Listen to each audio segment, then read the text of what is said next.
们所用的剑都一样，大行律例禁止裁军册上的人私斗。那是为了剑会特制的无风玄铁剑，剑尾开刃，为的就是绝对的公平。倒是颇费苦心。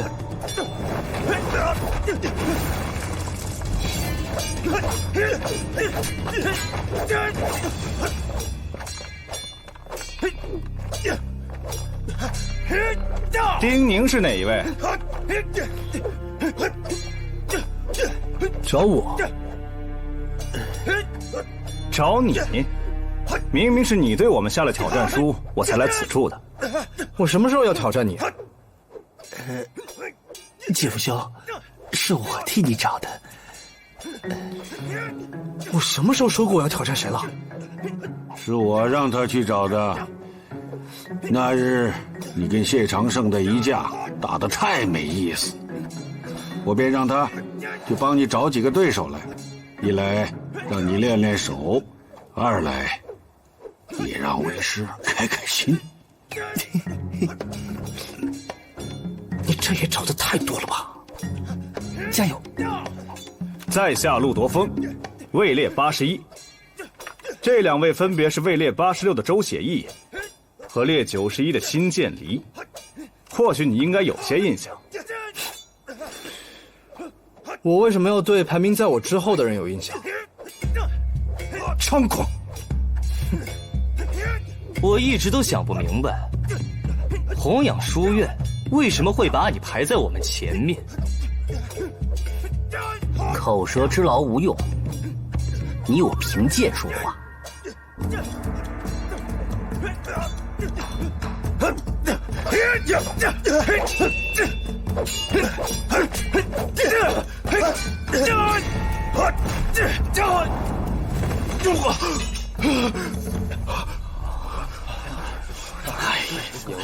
大师兄，帮我留下那两柄无风玄铁剑。师弟，你决定好了？有问题，自然是要解决的。可是，师弟你从来没有用过这种无风玄铁剑呢。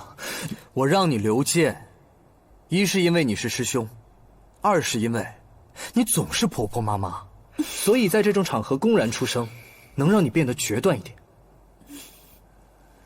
你师弟此话有理，快去。诺师傅，稍等片刻。陈兄且慢，可否借两柄无风玄铁剑一用？啊，在下青藤剑院白杨洞江离。若是决斗之用，想必没有人会拒绝借剑。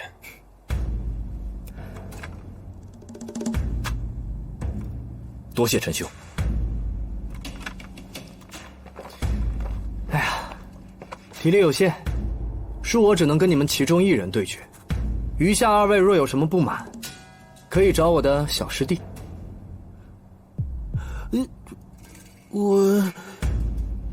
这天真蓝啊！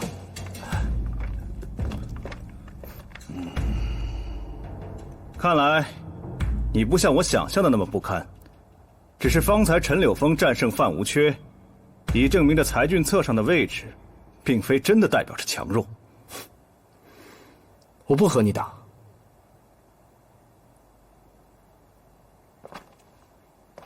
我跟周写意打。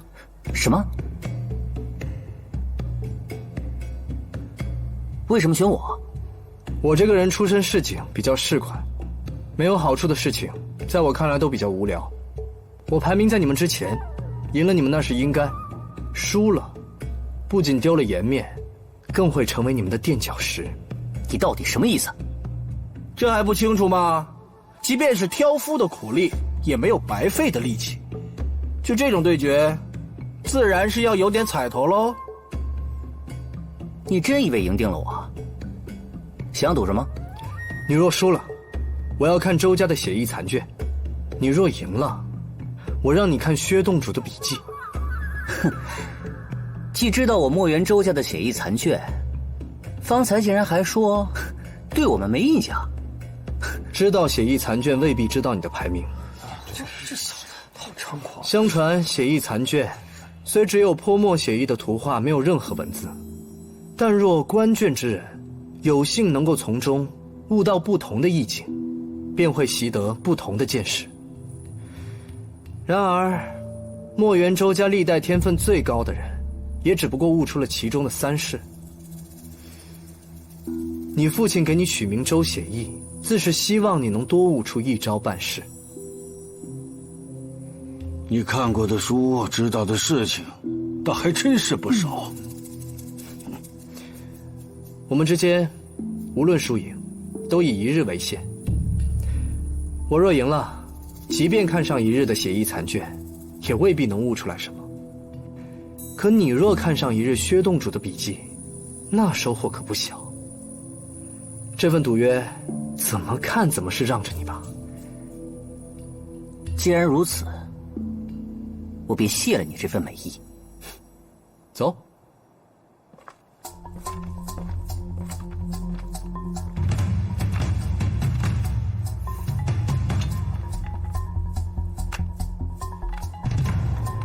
请。走，咱们看看吧。走。我就喜欢他这样不讲道理的自信。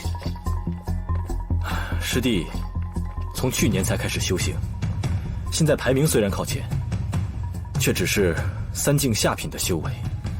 这周写意已然是3境上品的修为。哎呀，实在想不出师弟能赢的道理啊。姐夫兄会说？我们自然认为不会，但绝大多数人恐怕都抱着和我们相反的想法。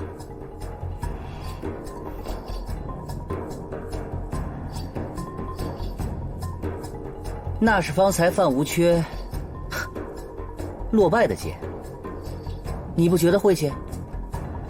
用剑者，首先便要尊重剑，哪里有什么晦气的剑？剑即为命，你应该清楚。没有败，何来胜啊？想用这样的言语来扰乱我的心境吗？恐怕只有江湖斗狠时，才会用这样的方法。开始吧。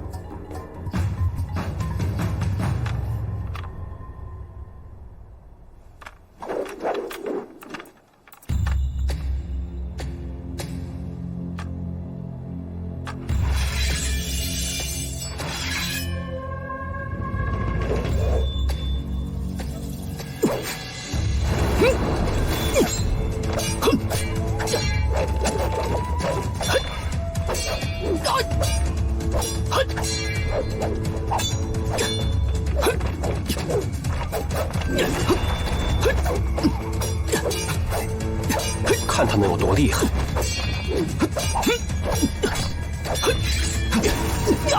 白羊剑符经，好快！丁宁真的很强，就凭此剑意，排在裁军册上已然不逊了。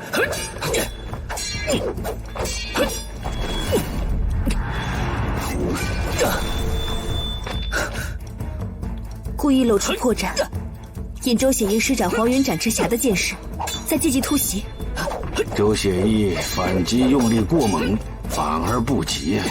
这是白羊剑符经中最为繁杂的3道剑符之一，没想到师弟竟运用得如此之快。你这痴人儿，平时用残剑尚且快，用好剑岂不是更快？师父，徒儿愚笨。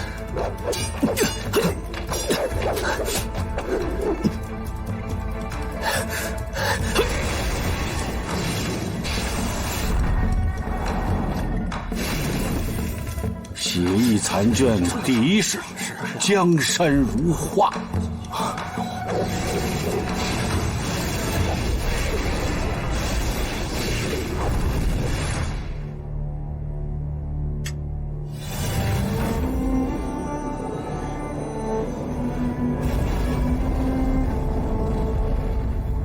这是白羊挂角。白羊挂角是白羊剑经中最平凡的一式，然而又是最不平凡的一式。其剑意中最重要的不是调角，而是隐忍和相抵。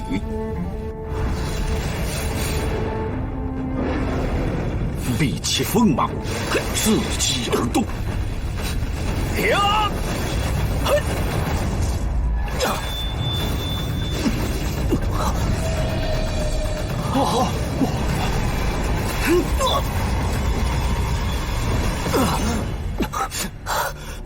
姐夫赢了！姐夫赢了！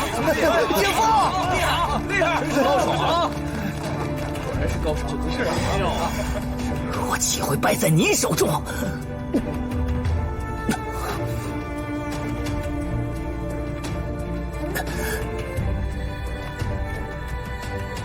胜败乃兵家常事，更何况我们之间还有赌约。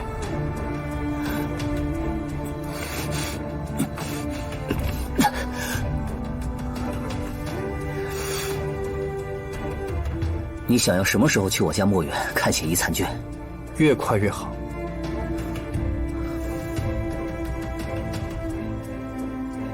那便今日。好。丁宁真非常人，我确实不如。丁宁经常说你妇人之仁，婆婆妈妈。你建议当中却多了一份犹豫。仁义须有，但看对谁。用剑之道，失之毫厘，差之千里。你若与比你差的人比试，你很容易就取胜；但如若与和你差不多功力或修为在你之上的人比试，你又多了一份犹豫，那如何取胜啊？师父，难道我做人、用剑都不成吗？是都有问题，但是人性难改。我希望在我闭眼之前，能看到你将剑意里的那一份犹豫去掉。师父，您放心，徒儿一定尽力做到。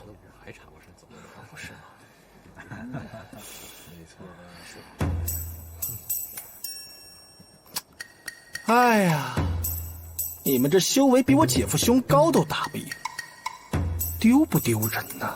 真是没有想到他这么厉害。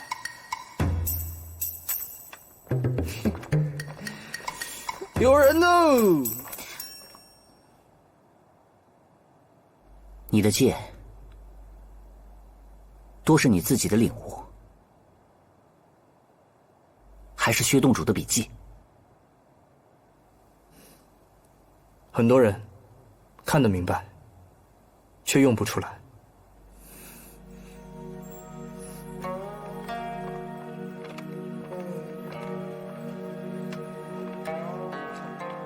师父，我要去墨园看血衣残卷。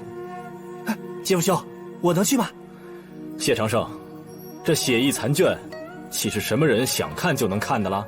去！我听说你们墨园很旧，若是我出钱修缮的话，如何？你以为什么人都能为钱财折腰吗？住口！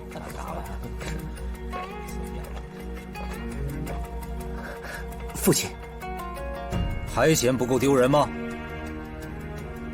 有时候为钱财折一下腰，亦无不可。有的谈。既然犬子已然赌输，让外人进院参悟血衣残卷，倒也不在乎多上几名外人。若是诸位少年才俊真能从我周家血衣残卷中悟出些精妙见识，将来建功立业，倒也可以传为美谈。多少斤？一人10000金。哇，10000金！这也太多了吧！成交。不必算我。听说墨园景色不错，待会儿我去看看景色便是。薛洞主一代宗师，自然不需要再看我周家残卷。既然如此，那便出发吧。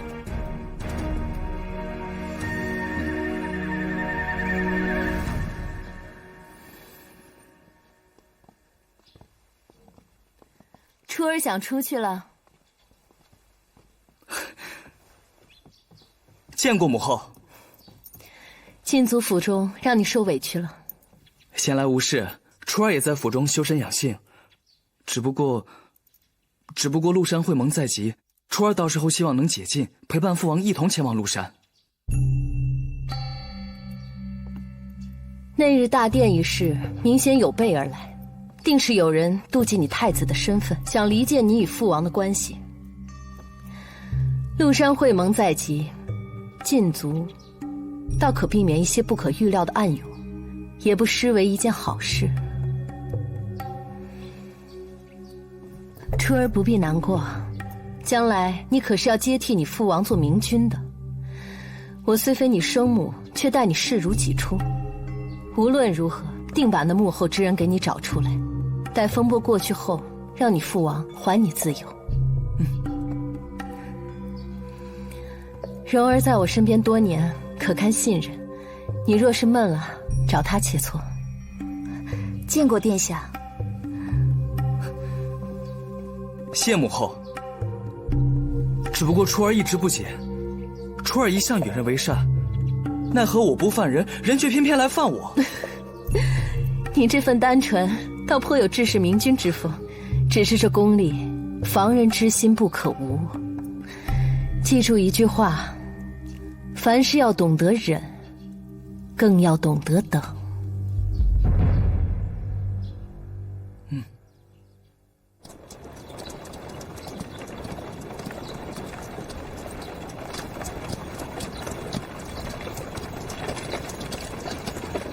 不要问我什么时候来的。今日的决斗是岷山剑会第一战，我岂能不来？只是我没有想到，那丁宁会在3人中选择了你。败在嫡境修士手中，的确是羞辱。我倒希望你能学学那酒铺少年，荣辱不惊。至岷山剑会尚有些时日，回去之后，你便闭关吧。诺，父亲。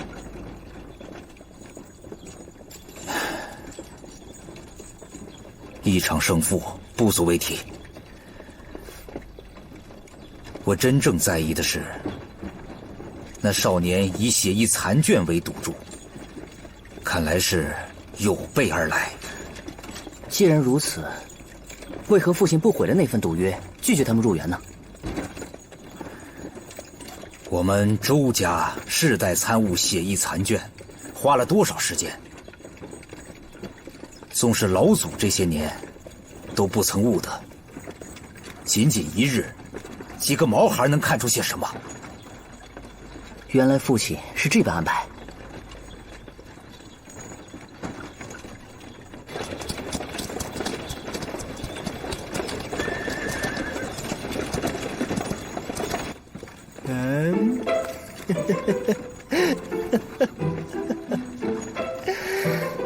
你就这么开心啊？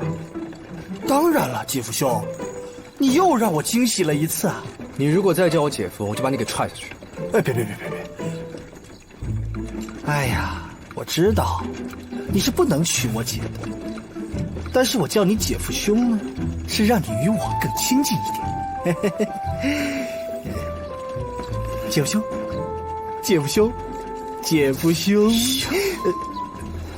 哎，姐夫兄，我问你个问题啊，你与那个周写意对战，不单单是因为我们替你约战吧？你是看中了周家的血意残卷，哎，那是个什么东西啊？你花了这么大的价钱，就是赌我一定有所图。如果我真的只是一时兴起呢？我没所谓啊，我姐看上的人，看上的东西，自然是很值钱的。在文字还没有记载的年代，记录修行之法的都是一些绳结、符号和图画。虽然记载的方式并不相同，但是鲜有人能悟得其意。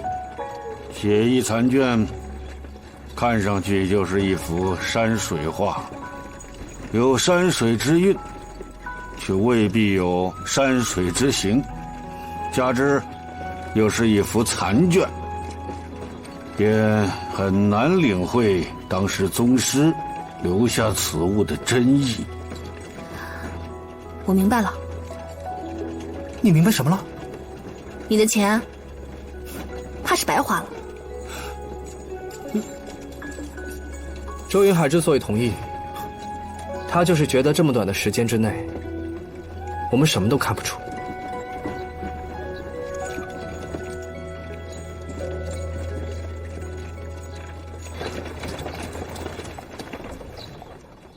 皇上，那儿在殿上妄言的宫女，似是中了贤国的蛊毒。贤国？没错，此毒可侵入心神，一旦发作便形同傀儡，言行举止皆受他人控制。此人内脏糊涂，瞳孔浑浊，一切病症皆与中蛊吻合。可找到下蛊之人？此蛊来源甚远，剑天司正逐一排查往返横贤两国的商队与客卿。皇上，子汉在贤国多年，想必熟识很多懂得蛊毒之人。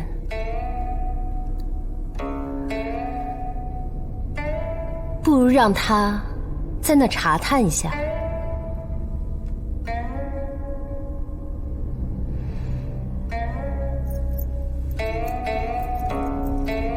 南宫商的案子如何了？南宫商的确死于魔石剑法，但与之前独孤侯死时相比，此次的伤口更为圆滑。他的修为进展如此之快，只从伤口看，凶手在2次作案间对魔石剑法的掌握更为精进，又或者是兵器更为趁手。也许凶手不止一个人。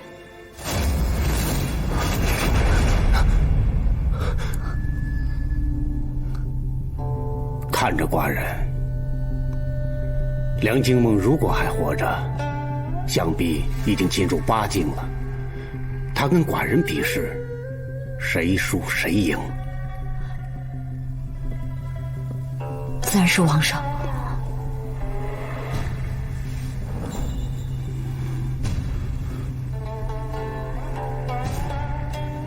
传人一事，剑天司悬案许久，1个月之内务必结案。诺。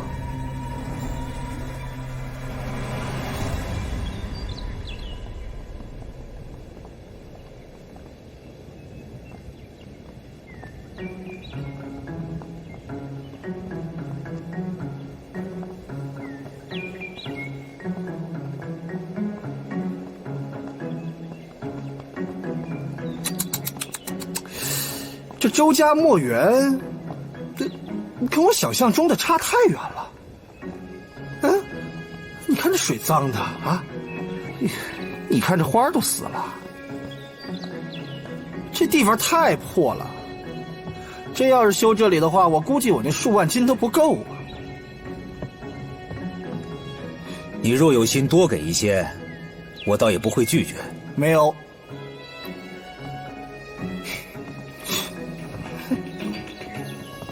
周家墨园果然非同凡响，我便到此为止，随便找一处备壶热茶便是。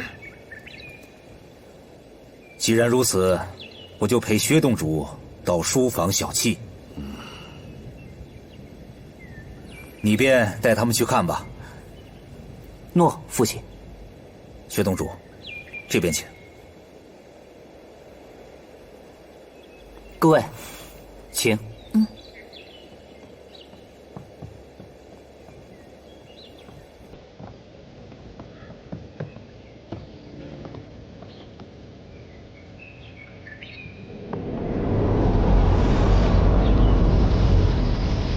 这墨园的确神奇，所有东西都非黑即白，看上去好不真实。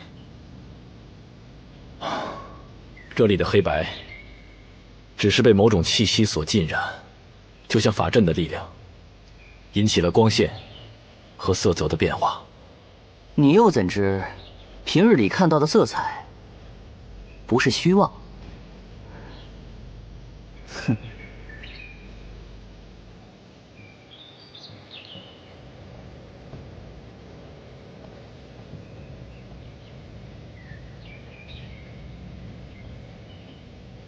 只是一副残卷，就如一个大型法阵一样，引起这样的变化。怪不得就连那些至高的人物，都想要借着血翼残卷一关。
那右上角缺失的，不只是那座诞山的一个角，大江的一段尾巴。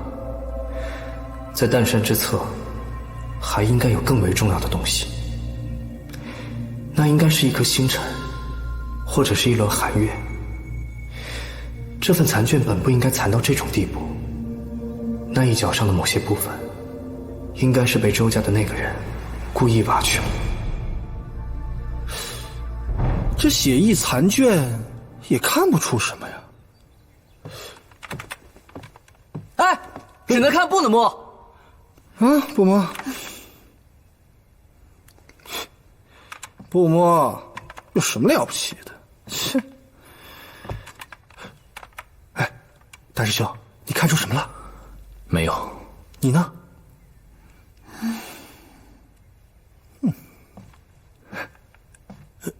季友兄，你看出什么了？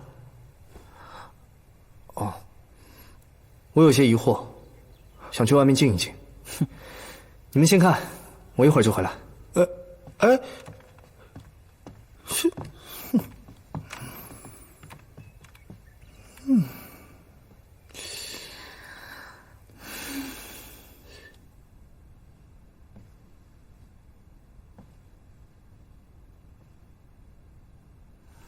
看来周家许多代的修行者对血翼残卷的领悟，也不过如此。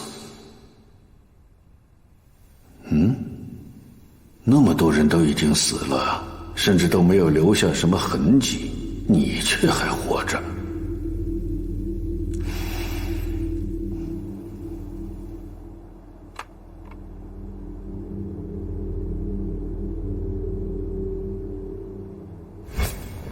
薛望虚和梁林那一战之前，风鸣死了一名修行者，他是内史司的南宫尚，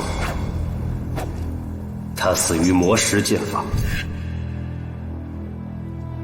此人名叫丁宁，在梧桐落酒铺卖酒为生，加油！虽然资质极佳，却是罕见的阳亢难返之身。没有修为。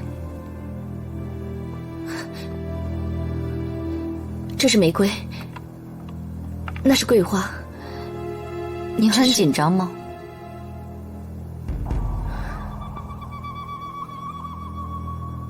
因为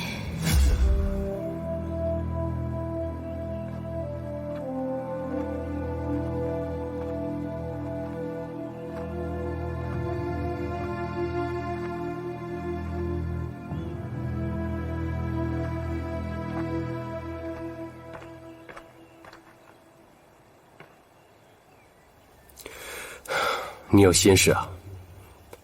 王上对你虽有所试探，却也只是他自己的心结。凶手的修为进境神速。方才我禀报之时，心中无端想起一个人，我想请你帮我试探他。近日风鸣修为进益神速的，似乎只有一个人。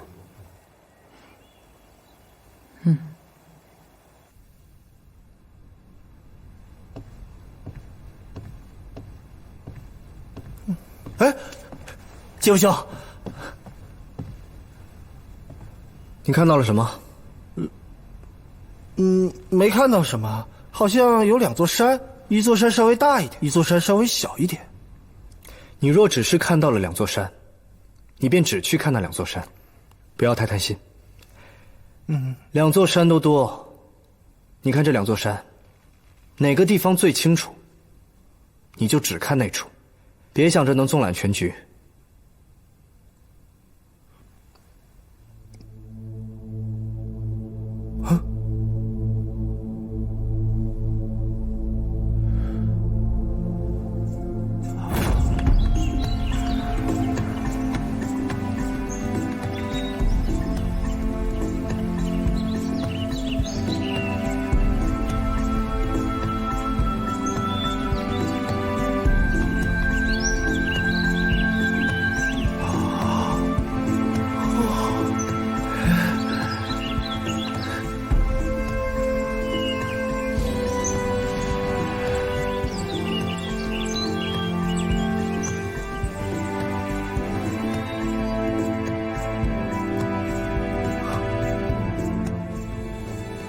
师兄有何难解之处？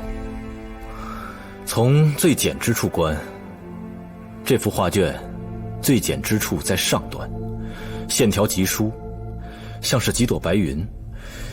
可这白云的细线却是极其的难懂，明明感觉出有真意，却又感觉不出到底是什么。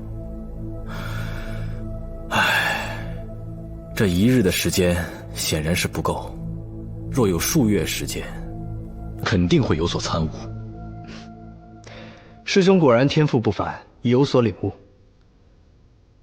只是这白云，看似只有外形，下端淡却有水意，淡线虽平，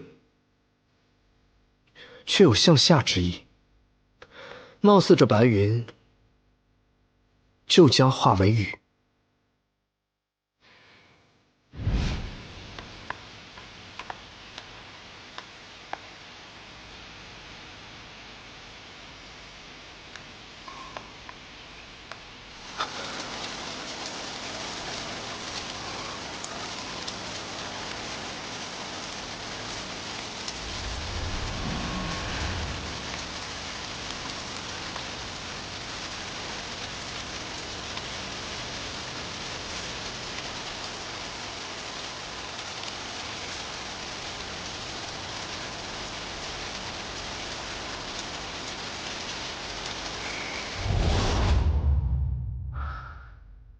师弟，果然是雨，不是云。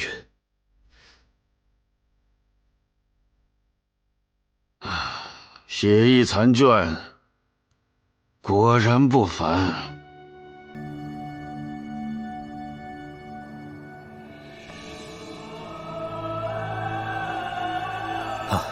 薛洞主座下高徒，才真是不凡。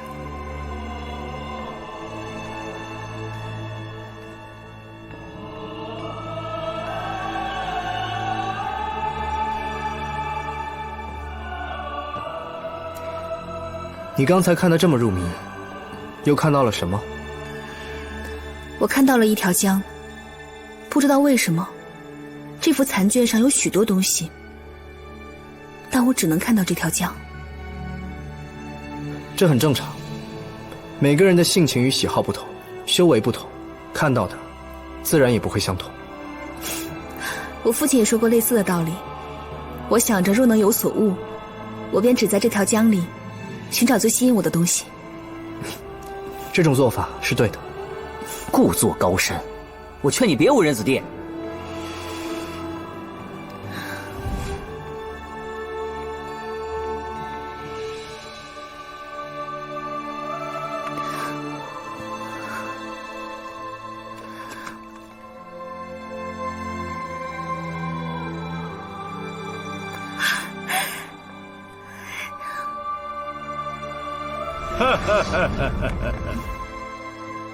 没想到竟有这样的参悟方法，更未想到风鸣的年轻人竟有这样的眼光。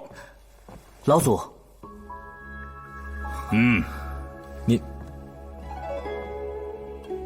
您不会就是周老前辈吧？谁？周家老祖周容墨？你不是死了吗？谢长胜，无妨，老而不死，正是老朽。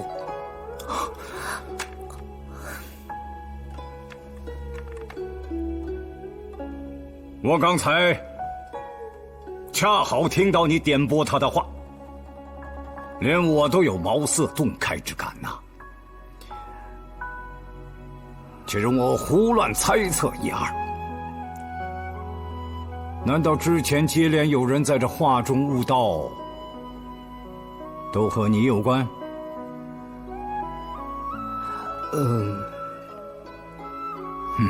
看来我没有猜错。难道你真的能看懂全图？我哪里看得懂全图？我只是借势而已。借势？我只是在他们看到的基础上面引发猜想，然而他们都有所悟，我却什么都没有悟到，甚至连一招剑势、一道符意我都领悟不到，又怎么看得懂全图呢？师弟啊，刚才可能都是因为你帮我们去想了，自己没有时间好好领悟。若不然，以你的天赋，怎么可能会是你什么东西都没有参悟到呢？能引申别人所见，这也是一种惊人的天赋啊。可惜呀，我的修行之路遇到了严重的关隘。你可否愿意花些时间陪我前去一关？老祖面前，丁宁岂敢？或许你的想法能为我的修行之路注入心血。丁宁实在不敢班门弄斧。悟道岂分先后，且你刚才已经说过，人各有所长，悟道最重要的是机缘。你在这里没有什么所得，或许在我那里能有所收获。既然如此，丁宁便恭敬不如从命。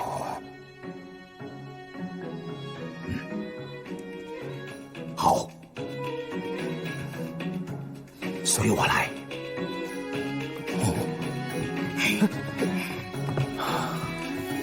真希望师弟此番又能有些特别的际遇。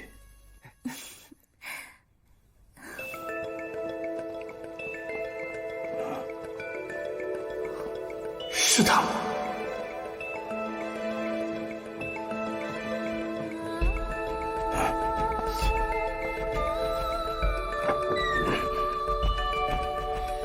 丁宁，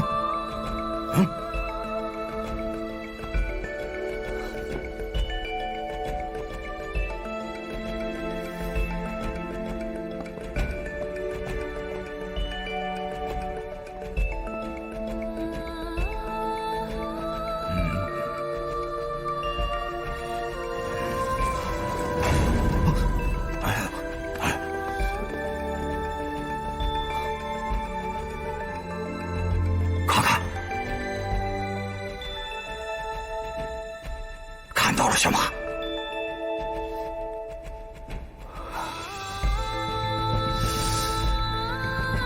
好似一轮弯月，有剑意。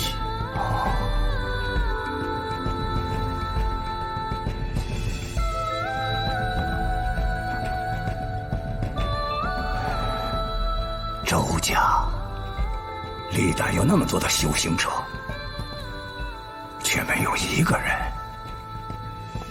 能在第一次就看到弯月。我在参悟这幅画的时候，最吸引我的就是这一角。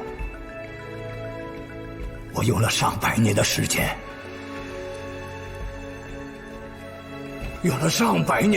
去参悟它。这其中不仅蕴含着强大的剑经，还蕴含着强大的真元修炼之法。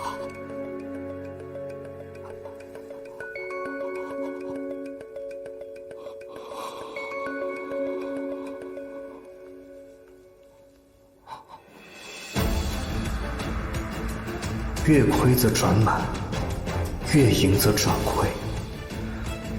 或许这轮弯月缺掉的那一块，才是最重要的。我用了上百年的时间，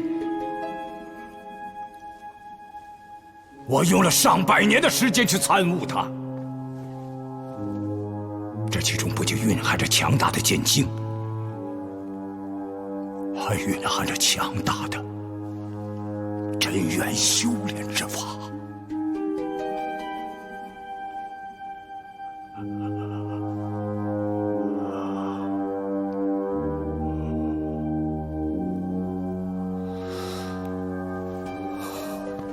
月亏则转满，月盈则转亏。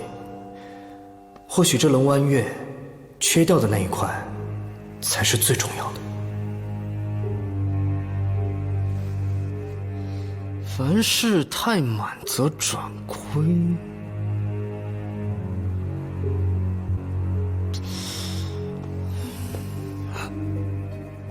你感觉到了是不是？为什么不是一轮旭日，而是一轮寒月呢？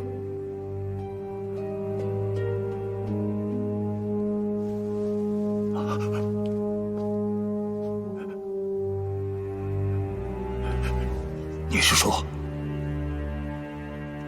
这原本就应该是白昼？寒月的出现，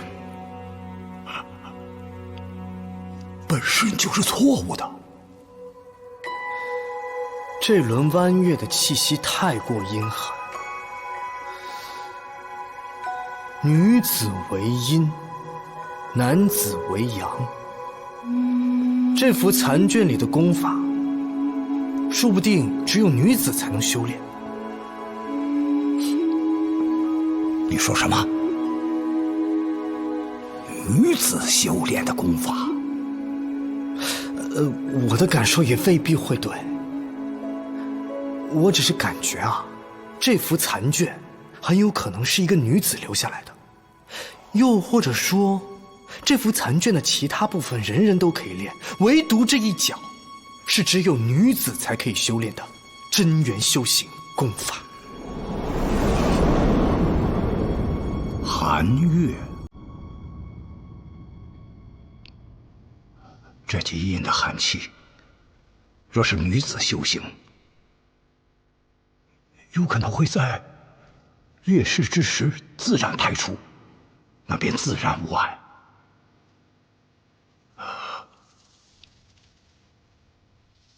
竟是如此。哦，小的拙见，未必会对。丁宁啊，我在修炼那个功法一段时日之后，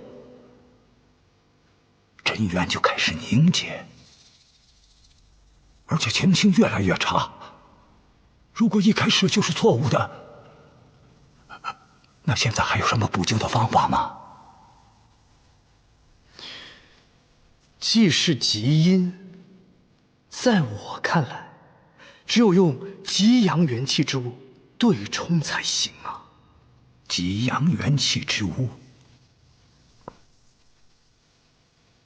要入气海，便要融入武气，那便需要极其滋养阳气的天地灵药方可。想来应该如此。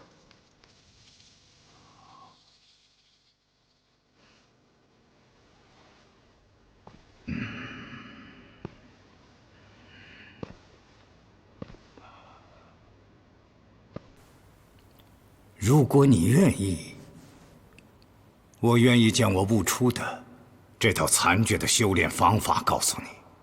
虽然你说这有可能是女子修炼的功法，但是力量极强。若是修炼不到一定程度，用时不长。嘿嘿，这倒也没什么伤害。老狐狸。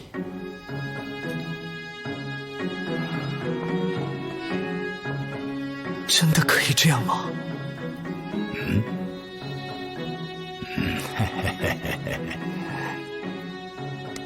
丁宁啊，我知道，你也位列在岷山剑会的才俊榜上。这副残卷的修炼功法，对你在岷山剑会上的用处极大。当然，你可以考虑是否修炼。老祖如此恩情，丁宁感激不尽。哎，到时候我想到有什么你能帮忙的地方，你尽量帮我便是。丁宁，多谢老祖。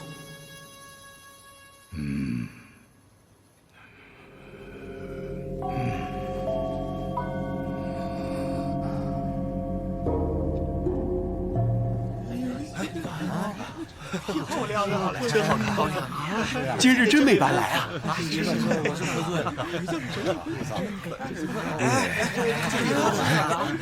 别挡着我呀！别打我呀！拿酒拿酒！你们听说了吗？前几日又有个修士被那个人的传人杀死了。真的？听说了啊！我是听说的。我也听说了。之前啊，也有这么几桩命案发生，可查了许久，什么也没查着啊。估计这次啊，也是无头惨案。对，那可未必啊。据说这次有人亲眼看见那个凶手的样子了。真的？这我不知道，我听说的。说醉话也该有分寸。在我的酒铺里，勿谈国事。我这不是醉话，这诚心破表的乞丐亲眼看见那个人的传人杀人了。你若再说，便给我滚出去！不是，行了，喝酒吧啊！我没说醉话。走吧，来干啥了？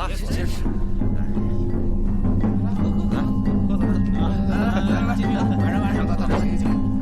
干了，你少喝点吧，干！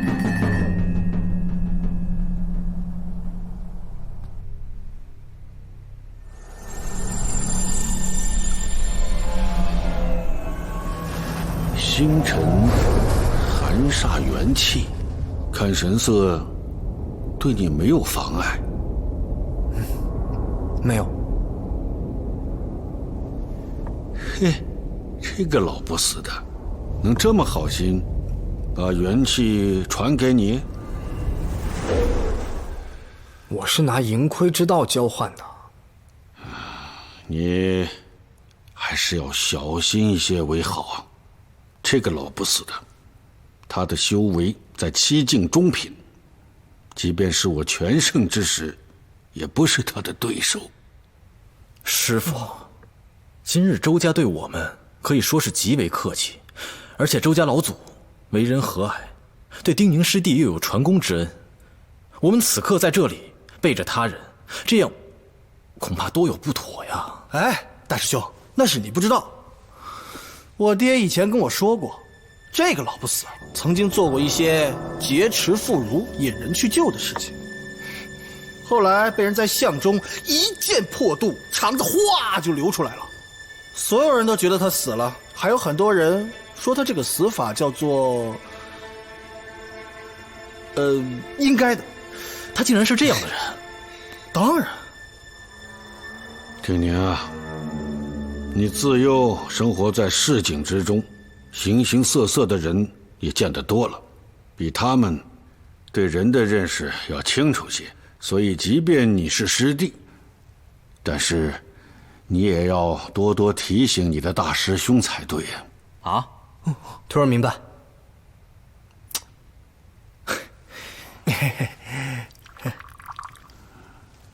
丁宁啊，你今日帮扶你师兄师弟，还有你的好友，我很满意。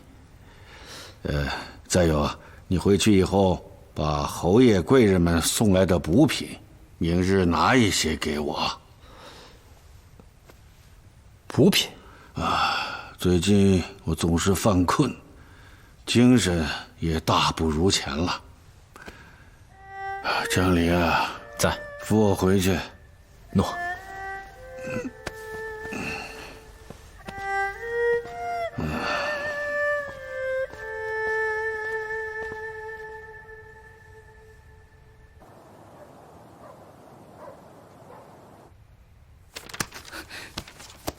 你快看，这个陈柳峰上升到第31位，我不奇怪。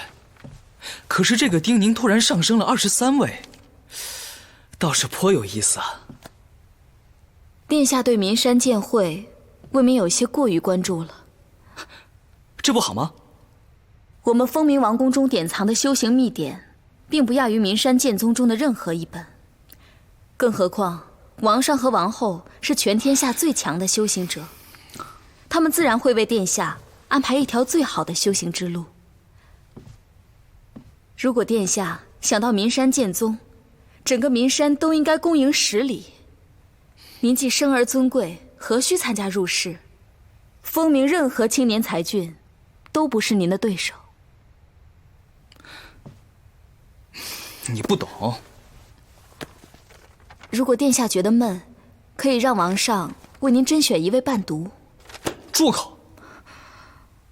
已经死了一个了，你还想让更多的人因我而死吗？那只是个意外。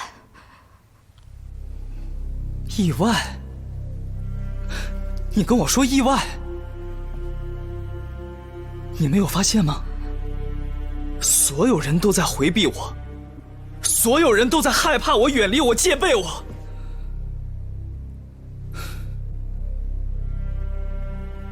我做错了什么？为什么总是一个人？王上和王后只是太过于关心殿下了。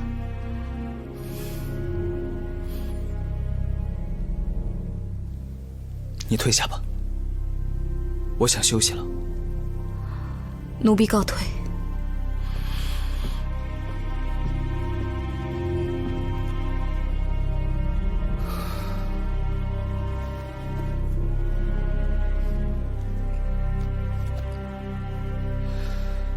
或许，我真的该做出什么改变。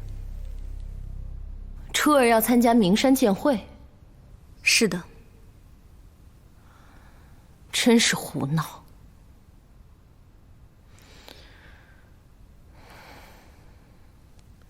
终究是少年心性，耐不住寂寞。然那些真正的豪杰，哪个又不曾胡闹过？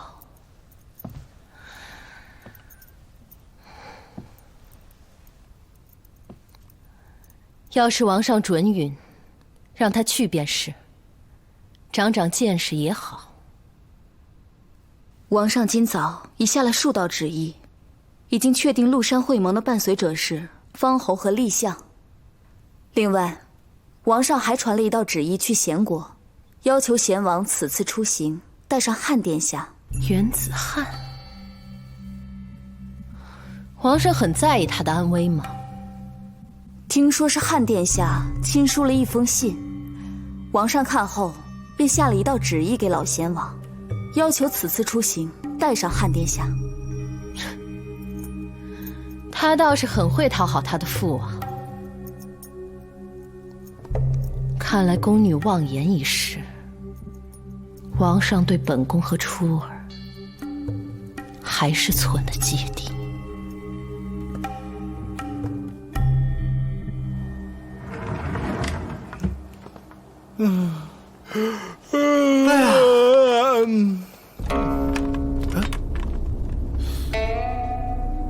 哎呦，莫大人今日怎么有空过来？我来这里是奉陈坚守之命，带你去大浮水牢协助办案。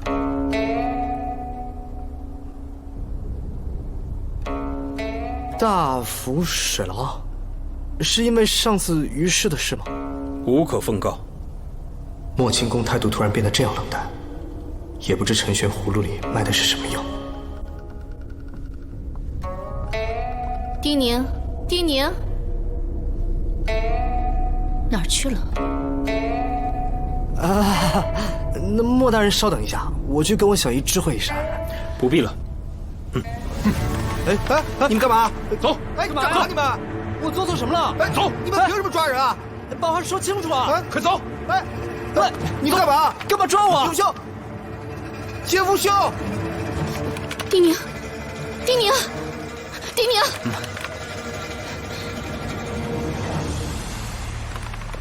大人，丁宁所犯何事？无可奉告。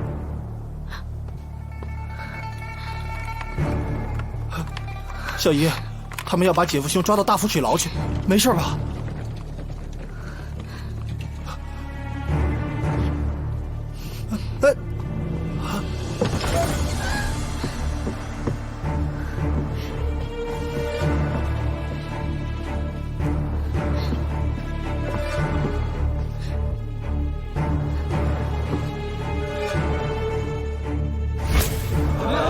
我这不是醉话，这诚心不变的乞丐，亲眼看见那个人的传人杀人了。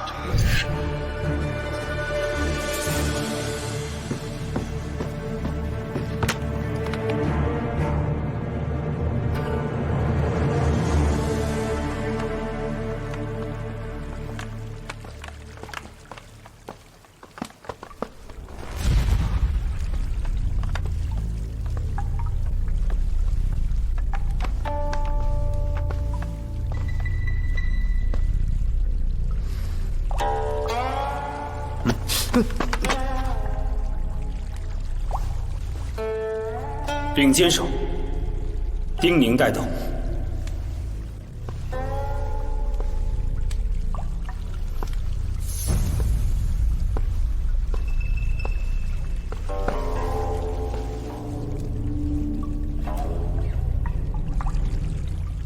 你就是丁宁？是。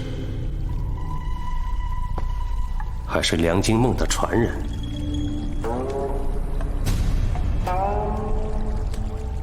大人，您说笑了，我怎么可能是那个叛国之徒的传人呢？这世上有很多高深的武功可以让人改头换面，但伪得了皮，却伪不了骨。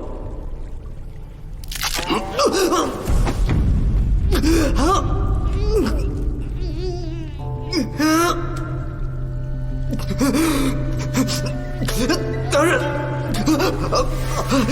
说你是何人？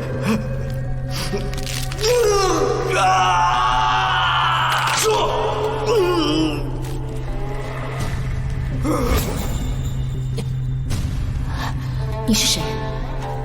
那你日后便跟着我了。那你可以去死了。这一朵是宋神书，那另一朵是谁？独孤侯啊！你监视我！我告诉你，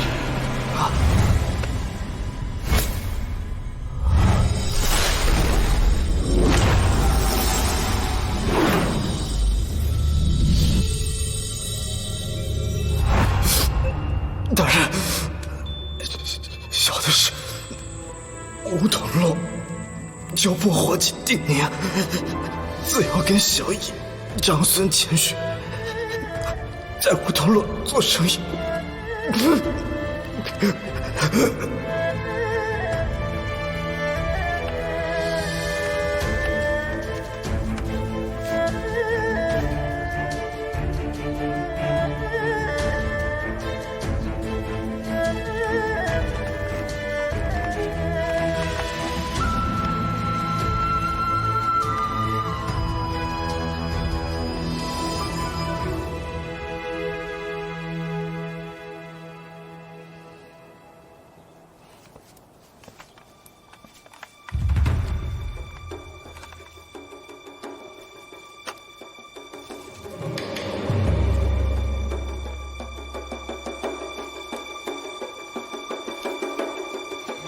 是你看见了那个传人。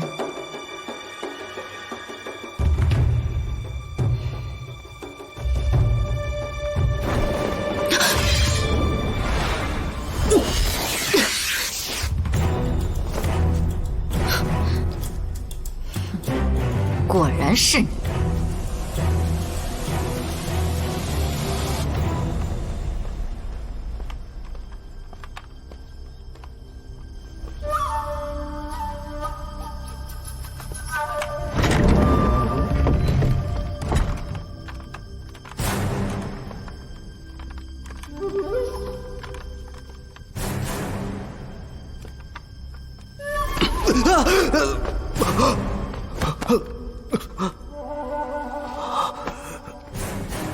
他是吗？他不是。你确定？没错。没有人能在侧骨祝由树下说谎。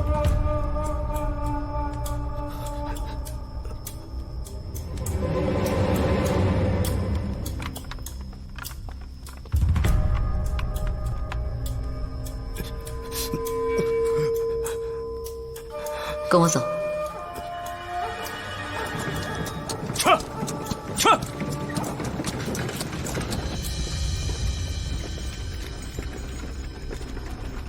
叶司守那句“跟我走”，原来是要亲自送小的回家，小的实属荣幸。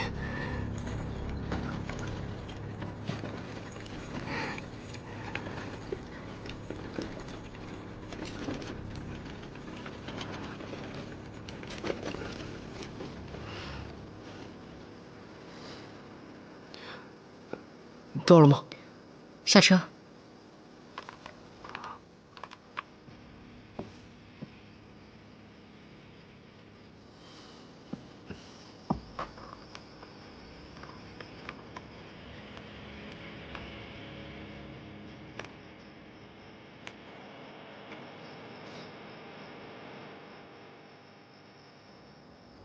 小姨。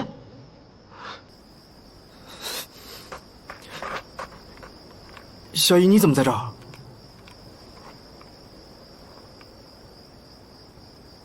当年王上下令覆灭巴山剑场，陈玄便是用祝由术鉴别隐藏身份的巴山弟子。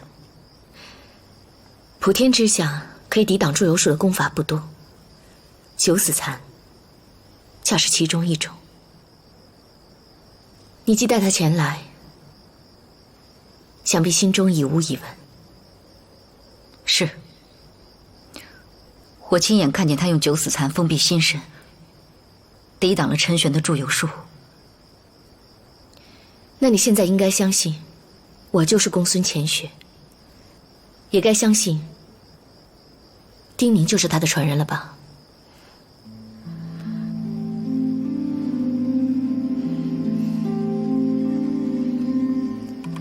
你设计引我出现，却不杀我，我猜你的心中尚且记得他对你的恩情。既然你已经知道了我们的身份，接下来还望同心。他将九死残传功于你时，有没有说什么？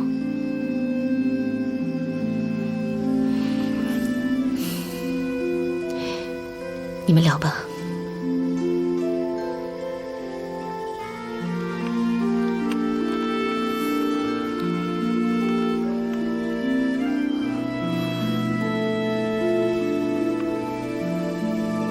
师父说让我替他报仇。他可曾与你提到过我？他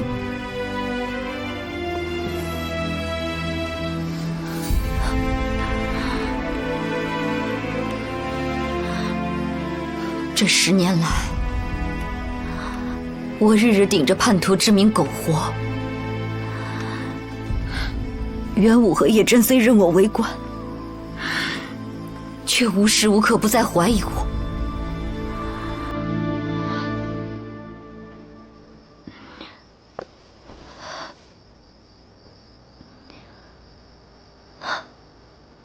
我将师父的灵牌带在身边，就仿佛他在我身旁一样，这样我就能在恶语之间撑得久一点，在仇人面前演得更像一点。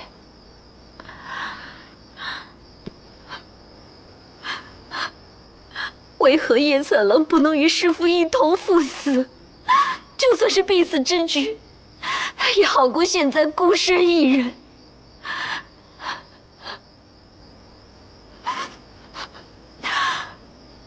元武与叶真势力日益强大，巴山尽散，徒儿不孝，终只能为师父保下一张灵牌。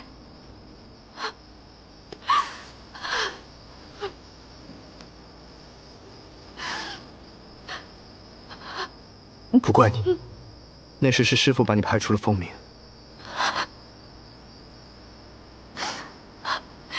可是我最终还是没有陪他到最后，我亲眼看见他灰飞。倘若我能为他挡上一剑，就一剑。也许他现在不会死。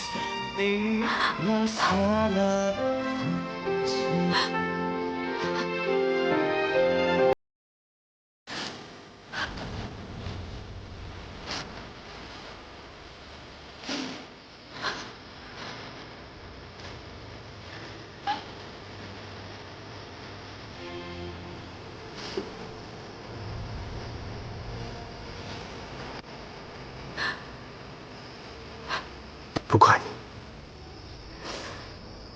你，不怪你。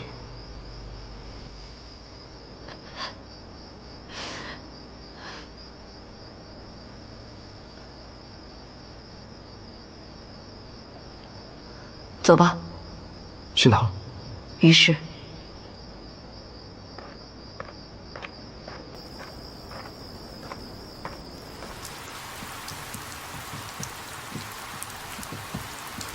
到底什么情况啊？是他的主意，我觉得可行。小姨这是要把我卖给于氏？他那么在乎你，怎么舍得把你卖了？走吧。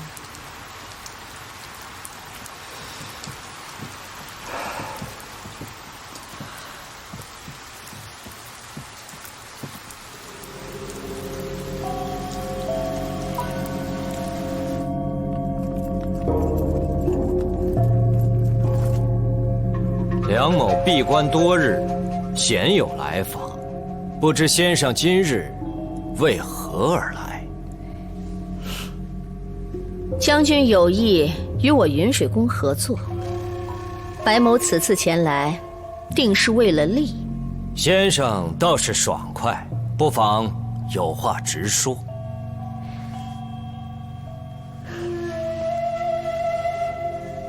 听闻将军驻守水牢，想必这手中定有风鸣的地下水图。你要如何？你将水图与我，我将丁宁给你。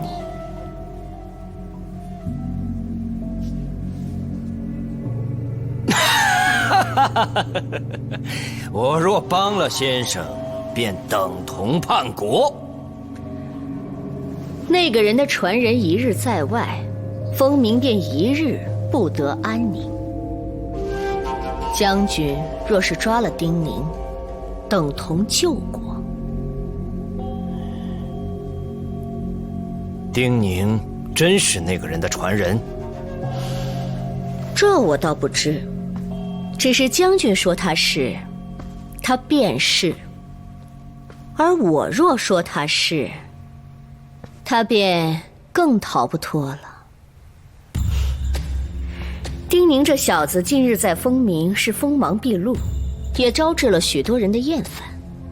纵使他是个修炼奇才，但这样的人在风鸣，少了一个也没什么大不了。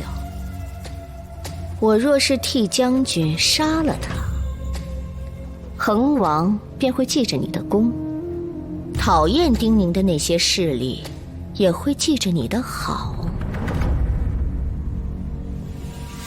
丁宁狡猾，如何杀之？我帮你将他引出，瓮中捉鳖，万无一失。那便有劳先生了。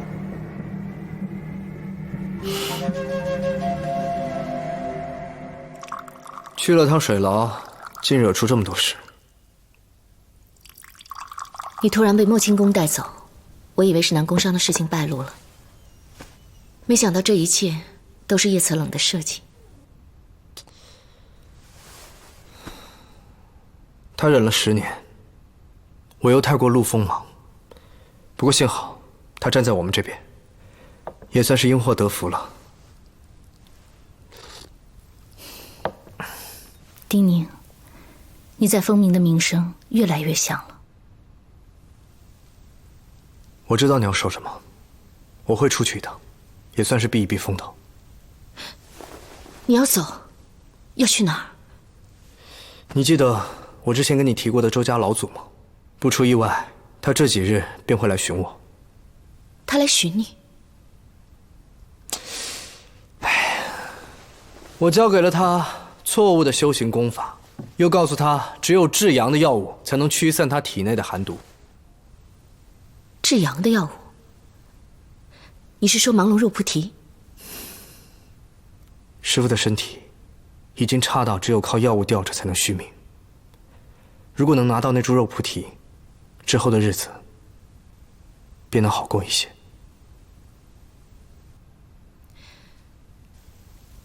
我陪你一起去。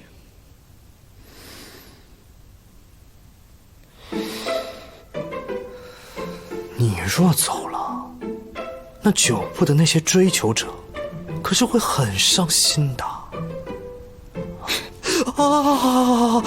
我知道了，在小鱼心中，我比他们都重要。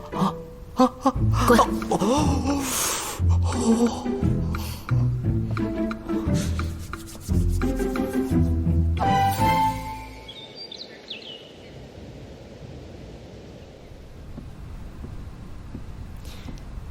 哎呀，小姨，下楼吃饭啦！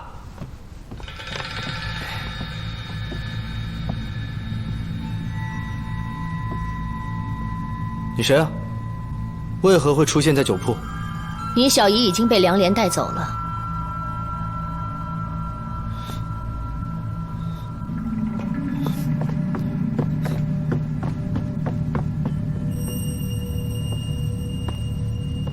小姨，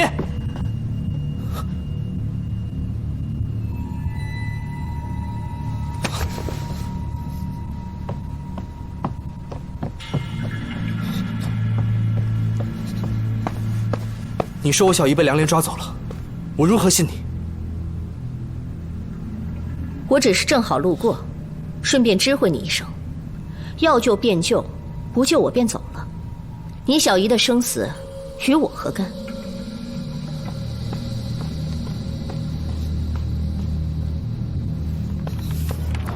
卖包子。先生，是丁宁失礼了，还请先生带路。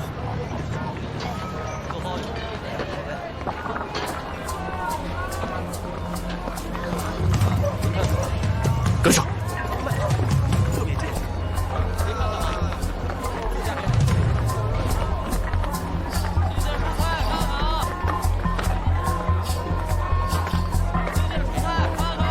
想要救人还这般拖沓，还不快点！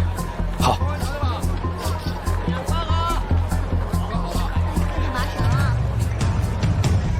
麻绳，看看麻绳了。跟上。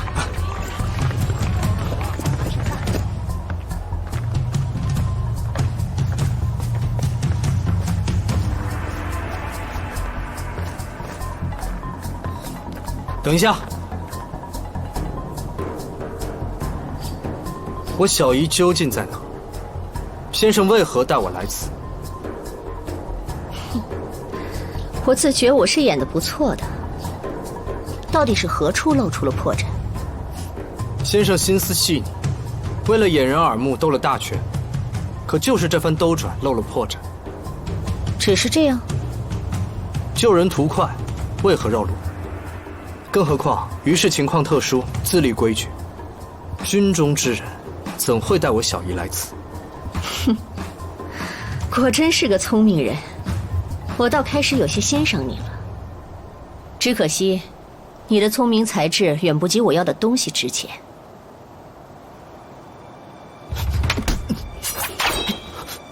在我面前，你的剑根本就没有机会出鞘。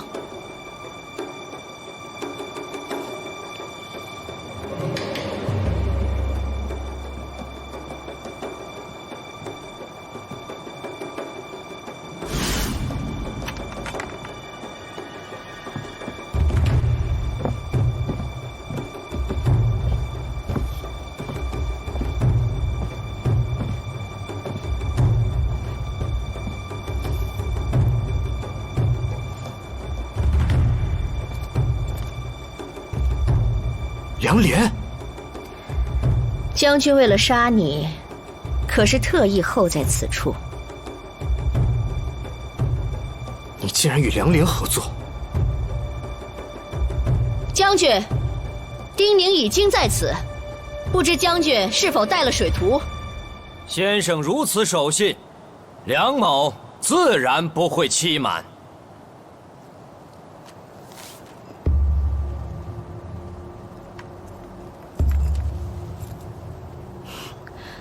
去吧。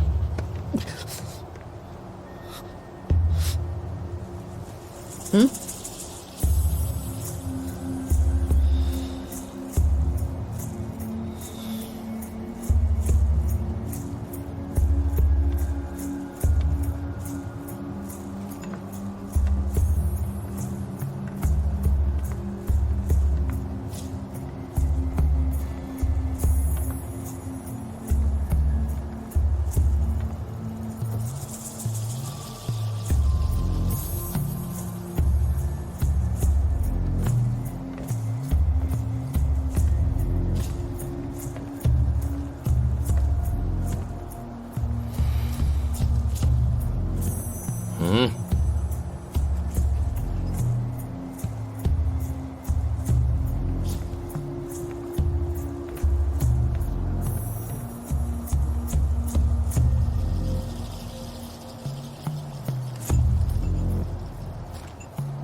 白山水，是我请商大小姐聚拢了诸位，一如之前，商大小姐转告诸位的，梁莲手中确实有大福水牢的地下水图，巴山剑场的那份孤山剑藏也在大福水牢。如果我们劫狱成功，孤山剑藏的线索便可以凑齐。你们想强抢？我们想请大家一起共演一出戏。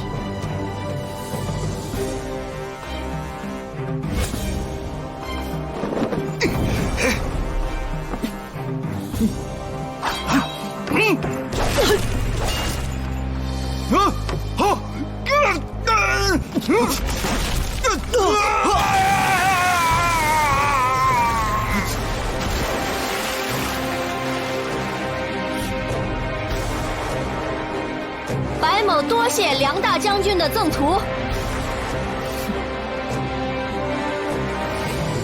白山水潜伏风鸣多时，没想到打的竟然是大福水牢的主意。白山水狡猾，与末将周旋多时，终于放下戒心，此次定能将云水宫上下一网打尽。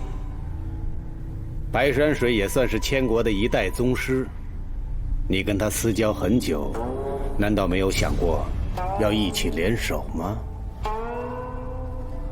我王明剑，末将一心为恒，从未有过反叛之心。恒国之所以强大，正是因为你们这些希望之火。大恒的确需要烈焰将士气烧得更旺，可是绝不允许小小的火苗殃及池鱼。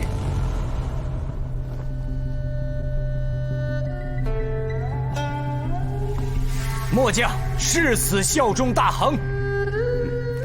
你是我大恒的得力干将，寡人知道你的旧伤未愈，此次围剿大逆，寡人定会助你。谢王上体恤。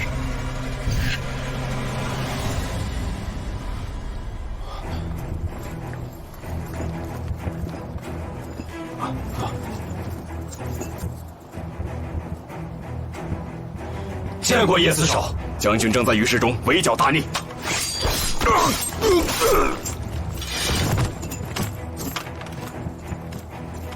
我不能让你们把消息送出去。